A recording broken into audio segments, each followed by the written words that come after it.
Praise the lord. మహామహిమతో నిండిన కృపా సత్య సంపూర్ణుడైన యేసయ్యకు లెక్కలేనన్ని స్తుతి స్తోత్రములు. పరిశుద్ధులైన మీ అందరికీ పునరుత్థానపు శుభములు.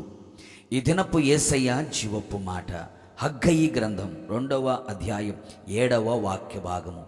నేను ఈ మందిరమును మహిమతో నింపుదును. యెహోవా మందిరములో నాటబడిన వారై దేవుని ఆవరణములలో వర్ధిల్లుచున్న నా దేవుని పరిశుద్ధ దైవ జనాంగమా, మనము దేవుని ఆలయమై ఉన్నాము. అవును ప్రియులారా, మన దేహము దేవుని దేవాలయము, మన మనస్సు ఆయన మందిరము, మన హృదయము ఆయన ఆలయము. ఈ దేహమనే మందిరము మహిమతో నింపబడాలి. మనము పూర్ణ హృదయముతో, పూర్ణ వివేకముతో, పూర్ణ శక్తితో సేవించుచు ప్రేమించుచున్న యేసునాథుడు మహామహిమతో నిండుకునినవాడు, మహిమగల రాజు. ఆయన నివసించే స్థలం మహిమతో నింపబడి ఉన్నది. ఆయన సింహాసనం మహిమగలది. ఆయన రాజ్యం మహిమగల రాజ్యం. ఆయన రాకడ మహిమగల రాకడ. ఆయన ఎదుర్కొనే సంఘము కూడా మహిమగల సంఘమై ఉండవలెను.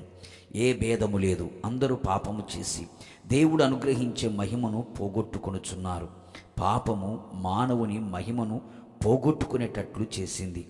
ఆ పాపమును తీసివేసి మరల మహిమతో నింపుటకు మహిమగల దేవుడు మహిమ రాజ్యమును విడిచి మనలో ఒకని వంటి వాడిగా వచ్చి మన కొరకు యేసయ్య మరణించెను. యేసయ్య రక్తముతో పాపములు కడగబడినందున, బాప్తిస్ము ద్వారా పాపములు పాతిపెట్టబడి క్రీస్తును ధరించుకునుట వలన మనలో పాపపు ఛాయలు తొలగిపోయి మహిమ ఆరంభమాయెను. మొదటి ఆదాము పోగొట్టుకునిన మహిమ ప్రభావములు గల కిరీటం రెండవ ఆదాము అయిన యేసయ్య ద్వారా పొందుకొనుచున్నాము. అంతేగాక అనుదినము మహిమగల దేవుని సన్నిధిలో ప్రార్థించుచు ఎడతెగక ఆయనతో మాటలాడుట ద్వారా మనలో మహిమ పెరుగును. ఇంకను సహోదరుల ఐక్యత కలిగి నివసించుట ద్వారా మహిమలో ఎదుగుదుము. ఆత్మీయ జీవితంలో ఎదురవుతున్న శ్రమలు మనలో మహిమ భారాన్ని పెంచుచూ ఉండును.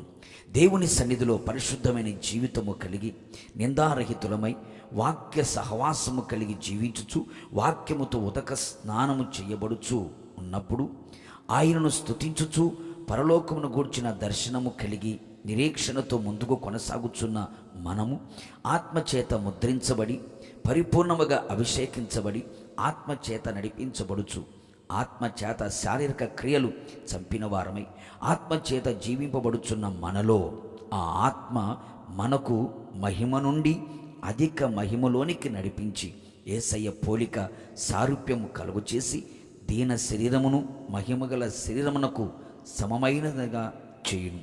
నిశ్చయముగా మనమందరం మహిమతో నింపబడి మహిమగల రాకడలో మహిమగల యేసుని మహిమగల సంఘముగా ఎదుర్కొనేదముగాక. ప్రార్థన. మహిమ కలిగిన యేసయ్య, మీ పరిశుద్ధ పాదములకు స్తోత్రం. మరొక పునరుత్థానపు దినములు మమ్మల్ని ప్రవేశింపచేసి మీ జీవపు మాటతో ఉదయకాలమున తృప్తిపరిచినందుకే మీకు స్తోత్రాలు. ప్రభా, మీ మందిరముగా ఉన్న మా జీవితాలు మహిమతో నింపబడాలి. పాపము చేసి మహిమను పోగొట్టుకున్న మా జీవితంలో మీ రక్తము చేత కడిగి మహిమతో నింపండి. బాప్తిసం పొంది మిమ్మల్ని ధరించుకున్నట ద్వారా మాకు మహిమనిచ్చినందుకు మీకు స్తోత్రాలు. అనుదినము మీ వాక్యముతో సహవాసము చేయుచు ఐక్యత కలిగి జీవించుచు ఈ శ్రమల ద్వారా మహిమ భారం మాలో పెరుగునట్లుగా మీరు చేయమని కోరుతున్నాను. పరిశుద్ధాత్మతో నింపబడిన వారమై మహిమ నుండి అధిక మహిమలోకి మేము చేర్చబడి మీ పోలిక మీ సారూప్యములకు మార్చబడి ఈ దిన శరీరం మహిమగల శరీరముగా మార్చబడి మిమ్మల్ని ఎదుర్కొనడానికి మహిమగల సంఘముగా మార్చబడ్డానికి కృప దయచేసి మహిమ పొందమని యేసు నామములో అడుగుచు ఉన్నాను తండ్రి, ఆమేన్. నిశ్చయముగా మీరును మీ కుటుంబ సభ్యులందరూ మహిమతో నింపబడుదురుగాక. God bless you.